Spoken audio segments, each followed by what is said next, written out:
বাদশা যুলকারনাইন 1600 বছরের হায়াতে বাদশাহী করলেন। পৃথিবীতে তাফসীরের ভিতরে এসেছে পৃথিবীতে 4 জন মানুষ তাম পৃথিবীর বুকে বাদশাহী করেছেন। বর্তমানে আমাদের বাংলাদেশের যদি একজন প্রধানমন্ত্রী হয় শুধুমাত্র বাংলাদেশের জন্য, ঠিক কিনা? ভারতে তার নির্দেশ চলবে, পাকিস্তানে আমেরিকার প্রেসিডেন্ট বর্তমান যিনি আছেন ডোনাল্ড ট্রাম্প, তিনি বর্তমান সুপার পাওয়ার হয়ে আছেন। তারপরেও তার নিয়ম নীতি সব চলার কথা কোন জায়গায়? আমেরিকাতে। বাংলাদেশিদের উপরে তার প্রভাব চলবে? চলবে না। তার মানে যে ভূখণ্ডের নিযুক্ত হবে তার সীমা রেখা ওই পর্যন্তই শেষ, ঠিক না? কিন্তু বাদশা যুলকারনাইন আল্লাহ পাক তাকে এত ক্ষমতা দিয়েছিলেন, পূর্ব থেকে পশ্চিম, উত্তর থেকে দক্ষিণ, তাম পৃথিবীর সকলের জন্য তিনি বাদশা ছিলেন। আর তিনি একমাত্র ব্যক্তি যিনি চতুর্দিক পর্যন্ত বিচরণ করেছিলেন। আল্লাহু আকবার। আজ পর্যন্ত পৃথিবীর কেউ তার মতো ভ্রমণ করতে পারেনি। বাদশা যুলকারনাইন দুনিয়া থেকে যখন বিদায় হয়ে যাবেন, ইন্তিকালের পূর্ব মুহূর্তে ছেলেদেরকে ডাকলেন, আত্মীয়দেরকে ডাকলেন, সবার উপস্থিতিতে ছেলেদেরকে ডেকে বললেন, আমার সন্তানেরা শোনো, আমি যখন ইন্তিকাল করব, ইন্তিকাল করার পরে আমাকে তো গোসল দেওয়ানো হবে, জানাজা দেওয়ানো হবে। আমার ইন্তিকালের পরে আমার পক্ষ থেকে একটা মাত্র ওসিয়ত আমি তোমাদেরকে বলে যাই, এটাই পালন করবে যে আমি যখন মারা যাব আমার লাশটাকে বহন করে তোমরা খাটিয়ায় যখন নিয়ে জানাজা দাফন কার্য সম্পাদন করার জন্য যাবে, ওই সময় আমার 2টা হাতকে তোমরা কাফনের বাহিরে রেখে দেবে। 2টা হাত বাহিরে খোলা রেখে দেবে। সন্তানরা বলল, বাবা আপনি তো পৃথিবীর একজন প্রতাপান্বিত বাদশা ছিলেন, শক্তিশালী ক্ষমতাধর একজন বাদশা ছিলেন, শুধু তাই নয় আল্লাহর হুকুম আহকাম পর্যন্ত আপনি পালন করেছেন, এতদূর সত্ত্বেও আপনি ওসিয়ত কেন করলেন আপনার হাত বের করে রাখবো? বাদশা সন্তানদেরকে ডেকে বললেন, সন্তানেরা আমি এটা প্রমাণ করে যেতে চাই, সারা পৃথিবীর বাদশা যুলকারনাইন মৃত্যুবরণ করেছেন, সারা পৃথিবীর যিনি বাদশাহী করেছেন, বিদায় লগ্নে মৃত্যুর পরে কিছু পৃথিবী থেকে নিয়ে যেতে পারেন নাই, খালি 2টা হাত নিয়ে যেতেছেন কবরে। আল্লাহু আকবার। কি প্রমাণ হলো? কথাকে বুঝছেন? এই পৃথিবীর মূল্য আল্লাহর কাছে খুব বেশি। বাদশা যুলকারনাইন কিন্তু এটাই প্রমাণ করেছেন। বলেন আলহামদুলিল্লাহ। এজন্য আমি তেলাওয়াতের ভিতরে পড়েছিলাম, আল্লাহ রাব্বুল আলামিন বলছেন, মা ইয়ানফাদু মা ইনদাকুম ইয়ানফাদু ওয়া মা ইনদাল্লাহি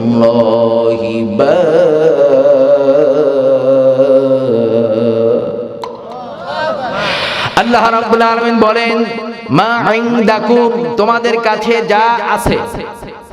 কি আছে? কথা কয় না মুসলমান। আমাদের যা আছে বলতে আমাদের আছে নিজস্ব একটা শরীর, আর কিছু সন্তান সন্ততি, বিবি পিতামাতা, আত্মীয় স্বজন, আর কিছু সম্পদ, পৃথিবীর কিছু দৌলত সামগ্রী, ঠিক কিনা? এর বাইরে কিছু আছে? আল্লাহ রাব্বুল আলামিন বললেন, যা যা উল্লেখ করা হলো এই সব কিছু তোমাদের কাছে আছে, কিন্তু এই সব কিছু একদিন শেষ হয়ে যাবে,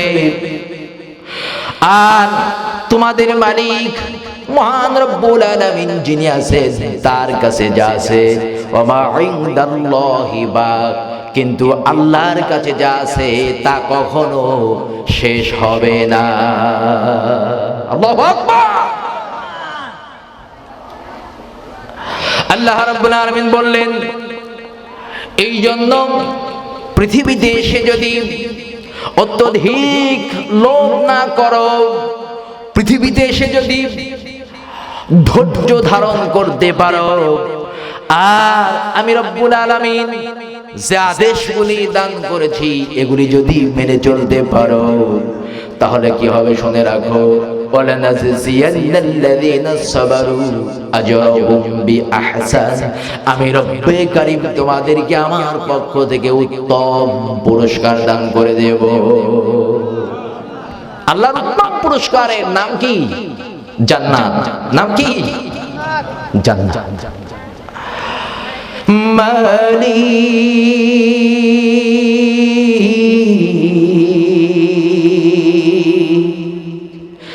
মালি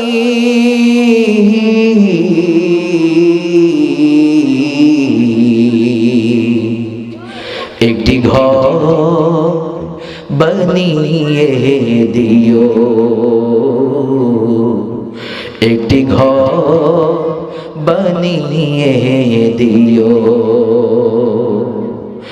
মালিক তুমি জান্নাতে, তোমার কাছে আমার একটি ঘর বানিয়ে দিও, একটি ঘর বানিয়ে দিও। পড়েন মারহাবা। আল্লাহর কাছে আমাদের আবেদন, আল্লাহর কাছে আমাদের আকুতি, আল্লাহ তাআলা এই দুনিয়ায় যতটা দিন তুমি আমাদেরকে রাখো, আল্লাহুম্মা আহইনি মা কানাতিল হায়াতু খায়রাল লি ওয়া তাওফানি ইযা কানাতিল ওয়াফাতু খায়রাল লি। দুনিয়ায় যতটা দিন রাখো আল্লাহ তুমি মঙ্গলের সাথে কল্যাণের সাথে রাখো, ভালো রাখো। আর মৌত তখনই দিও যখন আমাদের মৌতটাই একমাত্র ভালো হয়। মৌতের পরে আল্লাহ তোমার কাছে একটি জায়গা করে দিও। আল্লাহু আকবার। আমার ভাইয়েরা, বাবাজিরা, দ্বীনি বন্ধুগণ আমার, মহান রব্বুল আলামিন এই পৃথিবীতে আপনাকে আমাকে করে রেখেছেন, তার বান্দা হিসাবে পৃথিবীতে আল্লাহ পাক পাঠিয়ে দিলেন। তার বান্দা হিসাবে যদি আমরা আল্লাহর সামনে যেতে পারি, লাভ না ক্ষতি হবে? আর একটু আওয়াজ করে বলেন, লাভ হবে না ক্ষতি হবে? সুতরাং আমরা কি আল্লাহর বান্দা হতে চাই না? চাই না? আল্লাহর বান্দা যদি হতে চান, আল্লাহর বান্দা হতে হলে আপনাকে সব থেকে জীবনের বিলীন করে দিতে হবে, পরীক্ষা দিতে হবে, মাপকাঠি নির্ধারণ করে দিতে হবে, বানাতে হবে। অনুসরণকারী হিসাবে যাকে মেনে নিতে হবে, বলেন তো দেখি তার নামটা। আপনি অনুসরণ করবেন, অনুকরণ করবেন আল্লাহর রাসূলকে। আল্লাহু আকবার। এই পৃথিবীতে আপনি যা করেন সেটা যদি রাসূলের সুন্নাহ, তার দেখানো পদ্ধতি অবলম্বন করে হয়, দুনিয়া এবং আখিরাত উভয় জগতে আপনার জন্য আছে একটা পুরস্কার। আর যদি রাসূলের তরিকার বাহিরে হয়ে থাকে, তার পদ্ধতির বাহিরে হয়ে থাকে, আপনার জীবনটা ধস নেমে আসবে, ক্ষতিগ্রস্ত হবে। আমার ভাইয়েরা, বাবাজিরা, এজন্য আমরা আমাদের জীবনের প্রত্যেকটা পদক্ষেপ, প্রত্যেকটা কর্মকাণ্ড কাকে মেনে, কাকে অনুসরণ করে করতে চাই? আল্লাহর রাসূলকে। আল্লাহ তো আদেশ দিয়েছেন, তার রাসূল বাস্তবায়ন করে প্র্যাকটিক্যালি আমাদের সামনে তার নমুনা দেখিয়ে দিয়েছেন, ঠিক কিনা? ওই নমুনা ওই পদ্ধতি অবলম্বন করে যদি আপনি আমি জীবন পরিচালনা করি, তাহলে পরে এই পৃথিবীর জীবনটা আপনার আমার জন্য সফল হয়ে যাবে। আমার বন্ধুগণ, ছোট্ট একটা উদাহরণ দিয়ে যাই আমি আপনাদের। এই পৃথিবীর আমরা কিন্তু সেই আল্লাহকে ভুলে গেছি, আল্লাহর রাসূলকে ভুলে গিয়েছি, অথচ রব্বুল আলামিন তার হাবিব সাল্লাল্লাহু আলাইহি ওয়াসাল্লামকে আপনার আমার জন্য একান্ত আত্মীয় করে দিয়েছেন। আল্লাহু আকবার বলেন। যিনি সব থেকে আপন, আমরা তাকে ভুলে গেছি।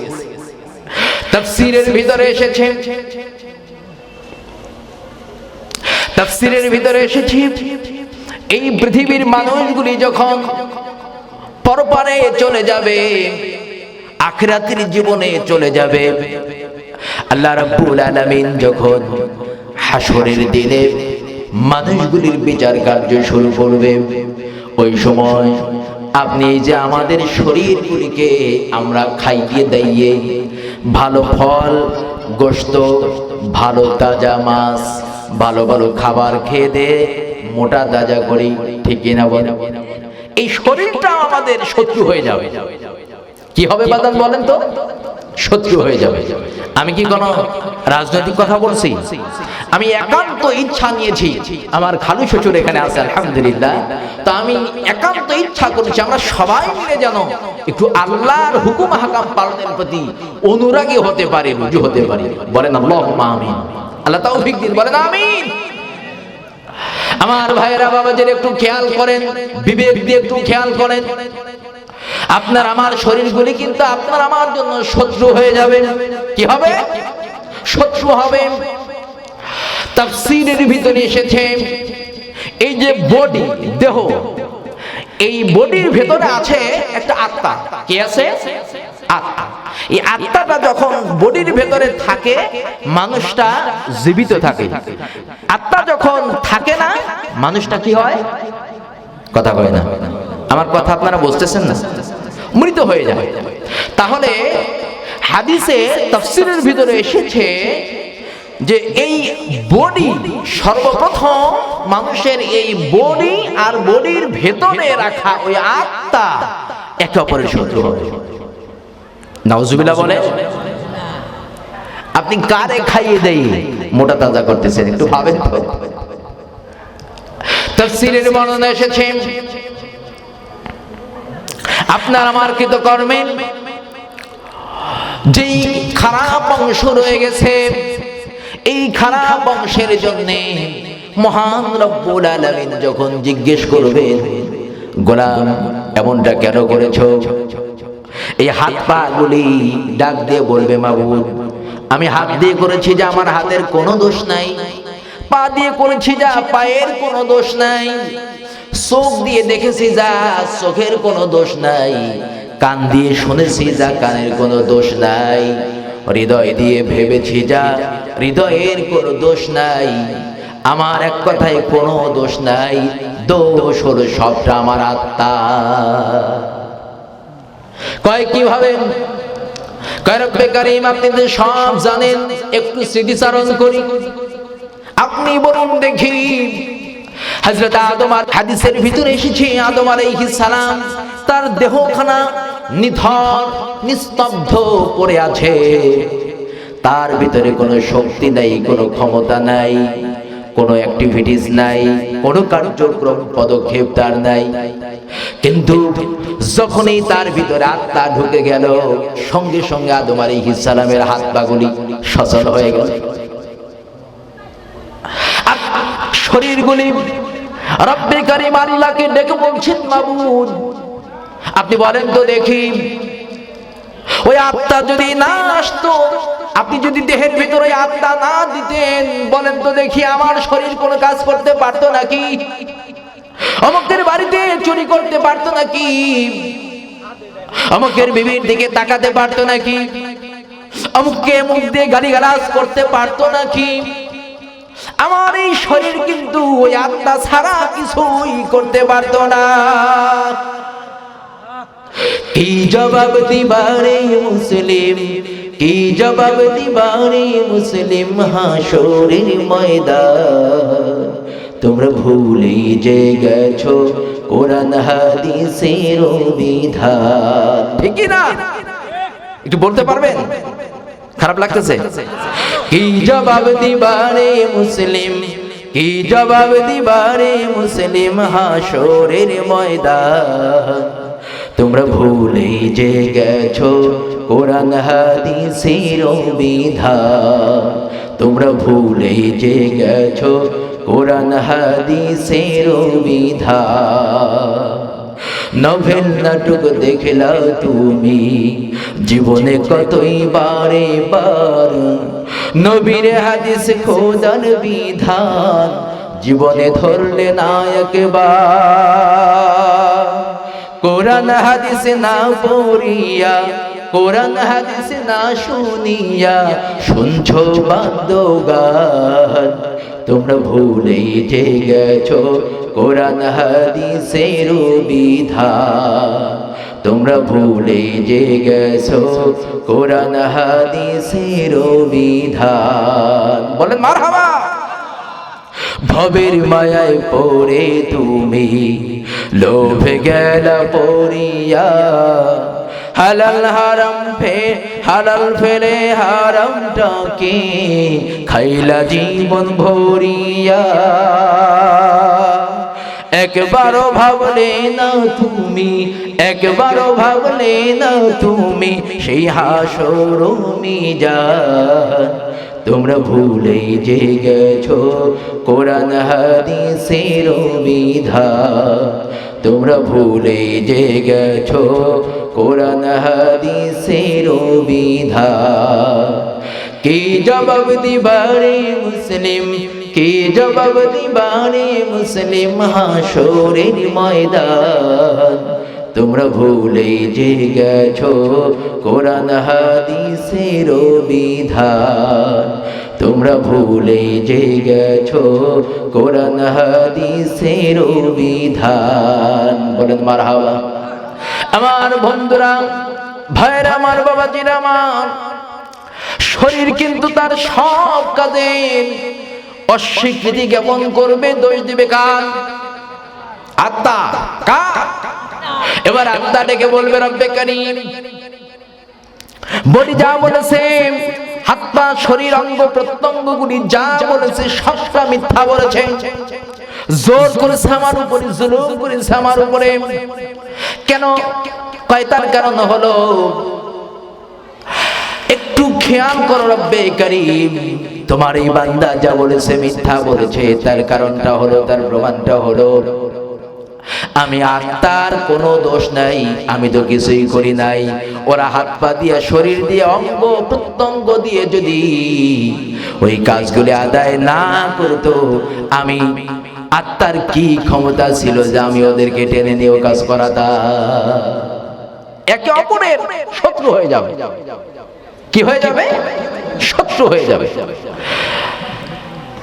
আল্লাহ রাব্বুল আলামিন বলেন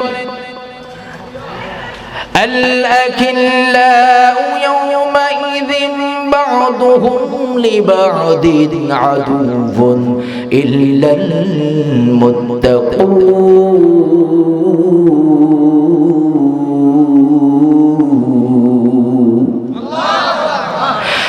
الأكلاء يومئذ بعضهم لبعض সেই দিন মানে কিয়ামতের ওই হাসরের দিনে সব একে অপরের শত্রু হয়ে যাবে ইল্লাল মুত্তাকুন কেবলমাত্র যারা আল্লাহকে ভয় করে দুনিয়ায় চলেছে আল্লাহর মুত্তাকি পরহেজগার ভালো মানুষ বান্দা বান্দিগুলি এরা একে অপরের শত্রু হবে না জোরে বলেন সুবহানাল্লাহ আমার ভাইরা বাবাজিরা মুফাসসিরিনে کرام যেই কথাটা আমি আপনাদেরকে বোঝাচ্ছিলাম তার দৃষ্টান্ত দিয়েছেন এভাবে যে একটা লোক জান পাটা বিকলাঙ্গ খোরা ল্যাংড়া একজন মানুষ বাগানে ঢুকলো কিছু ফলের বাগানে ফল আনবে বলে কিন্তু লোকটা খোরা গাছে একা চড়তে পারে না, তার হাতেও কিছু নাই যে সে ফল পারবে, ফলের দ্বারা উপকৃত হবে। কিছুক্ষণ পরে দেখতে পেল আর একজন অন্ধ মানুষ ফলের বাগানে ঢুকেছে ফল আনার জন্য। ফল আনার জন্য বাগানে ঢুকে ফল আননকারী ব্যক্তি অন্ধ মানুষ, সে তো বাগানে কিছুই দেখে না। অন্ধ আর কানা, অন্ধ আর খোরা দুইজন মিলে পরামর্শ করতেছে, ভাই অন্ধ তুমি, তোমার পা ভালো, তুমি উঁচু আছো, আমি খোরা গাছে চড়তে পারি না, তুমি দেখতেই পাও না, আর আমি চড়তেই পারি না, দেখতেই পাই। চলো আমরা মিল করে কাজ করি, কাজটা সামলাই। কি করো? কয় তুমি আমারে কাঁধে নাও।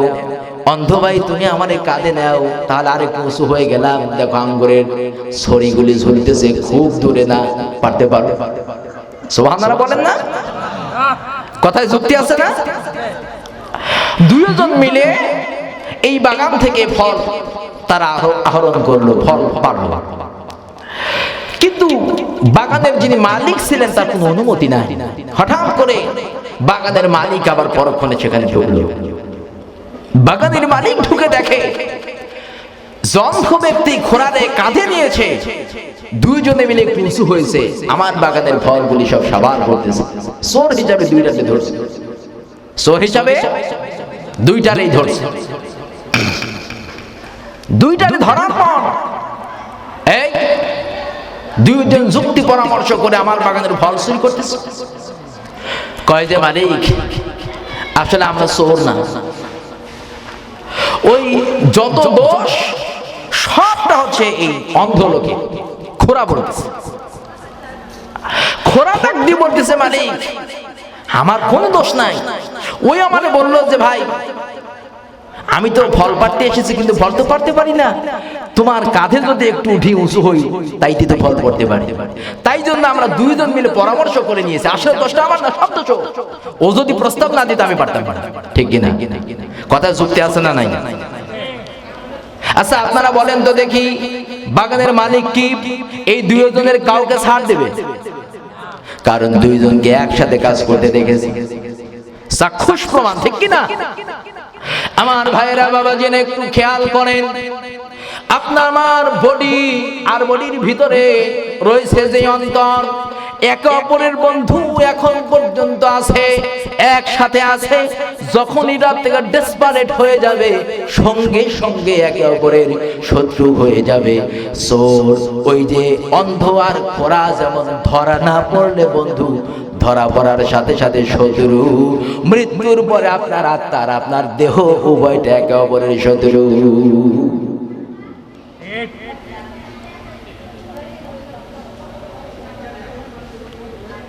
আল্লাহ রাব্বুল আলামিন বলেন ইয়াউমাইযিন তুজাদিলু নাফসিহা আন নাফসিহা।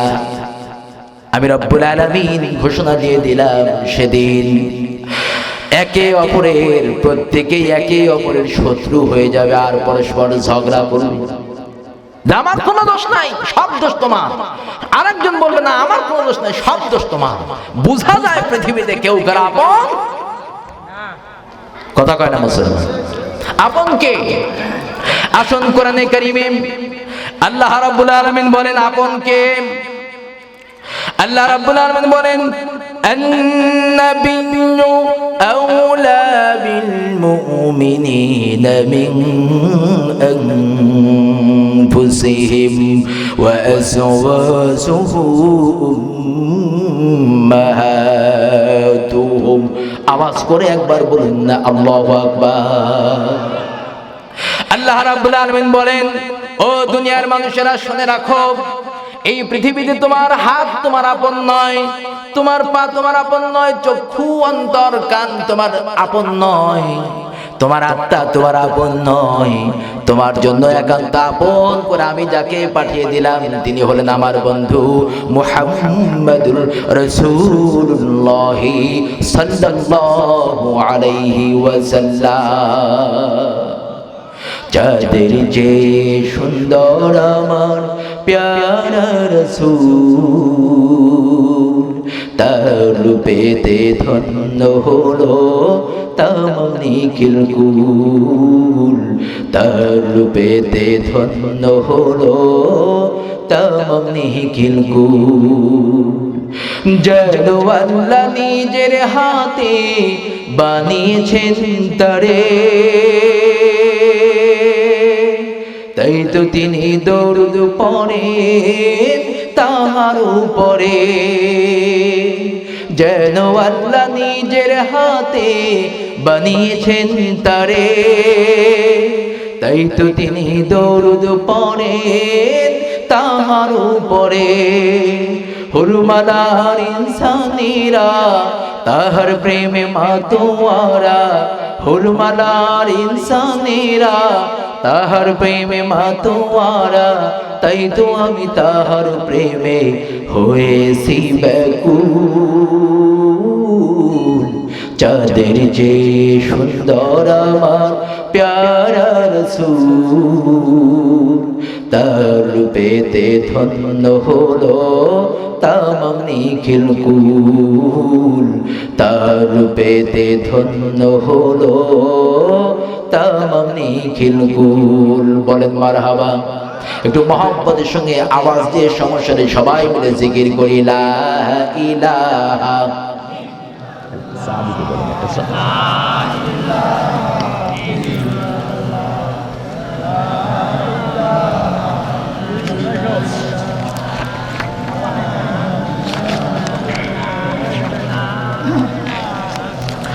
লা ইলাহা লা ইলাহা লা ইলাহা ইল্লাল্লাহু মুহাম্মাদুর রাসূলুল্লাহ। আমার বন্ধুগণ, ভাইরা আমার, বাবাজিরা আমার, যেই কথা বলতেছিলাম কোরআনে কারীমে সূরা আহজাবের ভিতরে আল্লাহ পাক এই কথাগুলো জানালেন, আন-নাবিয়্যু আওলা বিল মুমিনিন। এই পৃথিবীতে মুমিন যারা হবে, বিশ্বাসী যারা হবে, তাদের জন্য সব থেকে আপন আত্মীয় হলেন আমার বন্ধু মুহাম্মদুর রাসূলুল্লাহ। আমার বন্ধুগণ, এজন্যই তো হাদিস শরীফের ভিতরে এসেছে আল্লাহর নবী হাশরের দিনে, হাশরের মাঠে উম্মতের জন্য পেরেশান থাকবেন। আল্লাহর নবী বলেছেন, ওই যে হাউজে কাউসার হবে, ওই হাউজে কাউসারের সন্নিকটে, একদম নিকটে আমি নবী আমার উম্মতের উদ্দেশ্যে দাঁড়িয়ে থাকবো। আমার উম্মতেরা আসবে, আমি তাদেরকে ওই হাউজে কাউসার থেকে পানি পান করতে দেব। এক গ্লাস পানি যে পান করবে সেখান থেকে আর তার জান্নাত পর্যন্ত পৌঁছা পর্যন্ত তৃষ্ণা লাগবে না। আমার ভাইরা, আল্লাহর নবী এত ভালোবাসতেন উম্মতকে, এই জন্য আল্লাহর নবী হাদিসে এসেছে একবার ওই হাউজে কাউসারের কাছে দাঁড়াবেন যেন আমার উম্মতেরা হাউজে কাউসারের পানি থেকে বঞ্চিত না হয়। আর একবার তিনি জান্নাতের গেটে যাবেন, দেখবেন তার কোন কোন উম্মতগুলি জান্নাতের ভিতরে ঢুকে যাচ্ছে। আল্লাহর নবী আর এক দৌড় দিয়ে তিনি জাহান্নামের দরজায় যাবেন। গেটে গিয়ে দেখবেন, অপেক্ষা করবেন, আমার অজ্ঞাত সারে আমার একটা উম্মত যেন জাহান্নামে না যায়। আমার বন্ধুগণ, আপনারা চিন্তা করেন নবীজি আপনাদের আমাদেরকে কত বেশি ভালোবাসতেন। তাহলে একদিন তো তিনি জীবদ্দশায় আফসোস করে বলেই ফেললেন, আরে যদি আমি আমার সেই ভাইদেরকে দেখতে পেতাম। সাহাবে کرام রাদিয়াল্লাহু আজমাইন তার প্রশ্ন করলেন, ওগো আল্লাহর নবী, আপনি আপনার ভাই বলে কাদেরকে সম্বোধন করছেন? আমরা কি আপনার ভাই নই? আল্লাহর নবী জবাব দিলেন, সাহাবীরা শুনে রাখো, তোমরা আমার ভাই না, আমার ভাই না, তোমরা আমার সাথী, তোমরা আমার সঙ্গী বন্ধু, আমার চলার সাথী, আমার ভাই তো তারা আমার পরে যারা আসবে আমি নবীকে দেখবে না, কিন্তু আমার প্রতি তারা ঈমান আনয়ন করবে, এমনকি আমি নবীর জন্য তাদের জীবন পর্যন্ত তারা কোরবান দিয়ে দিবে। আমার বন্ধুগণ, একটু চিন্তা করেন, এই পৃথিবীতে আপনার আমার ভাই আছে না? কথা কয় না? আপনারা দেখেন, খেয়াল করেন, যাদের যাদের ভাই আছে সব ভাইয়ের সাথে সব ভাই ওয়ালাদের মধ্যে ভালো সম্পর্ক। কথা কয় না? সবার সাথে কি ভালো সম্পর্ক আছে? কোন কোন ভাই তো এমনও আছে ভাই আর ভাইয়ের মধ্যে এমন শত্রুতা যে সাপে নেউলে সম্পর্ক। সাপ আর নেউল মানে বেজি, সাপ আর বেজিতে খুব দোস্তি হয়, মহব্বত হয়। কি করে? এত শত্রু কেউ কাউকে হজম করতে পারে না, সহ্যই করতে পারে না, ঠিক কিনা বলেন? আমার বন্ধুগণ দেখুন, খেয়াল করে বিবেকটা একটু খাটান।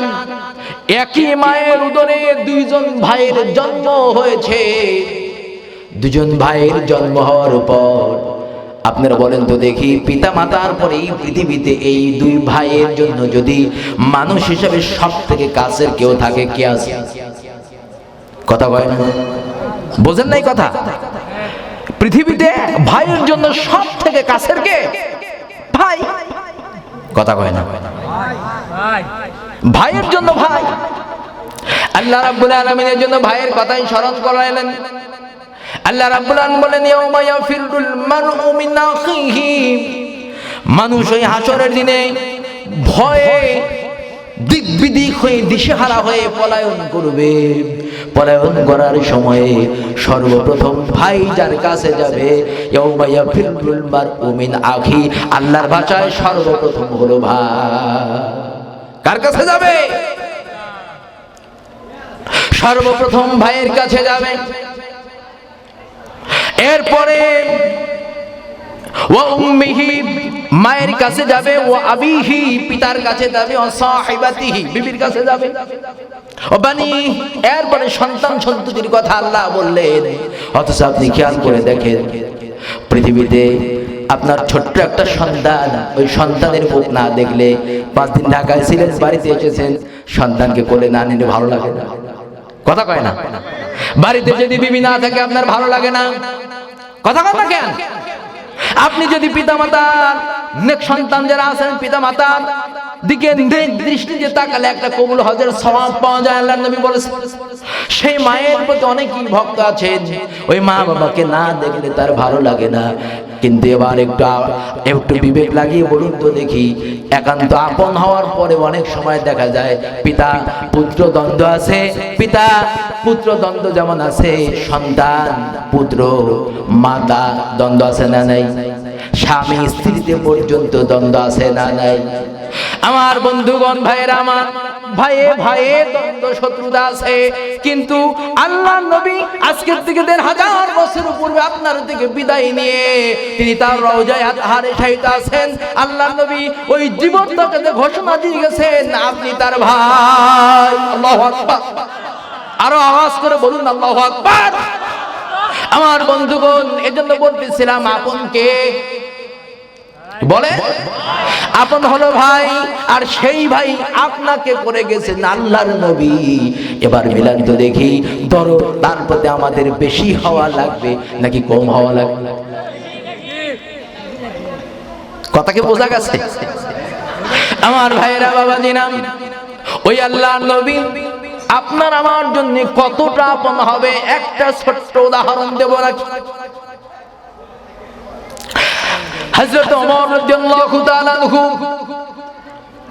যখন অর্ধ পৃথিবী তিনি শাসন করতেন, এই অর্ধ পৃথিবী শাসনে একটু চিন্তা করেন, শুধুমাত্র সৌদি আরব বলে আমরা যাকে চিনি, এই সৌদি আরবটুকু ভূতত্ত্ববিদগণ বলছেন বাংলাদেশকে 14 বা 15 দিয়ে গুণ করলে যত বড় হয়, শুধুমাত্র মক্কা এবং মদিনা এতটুকু বড়। আল্লাহু আকবার!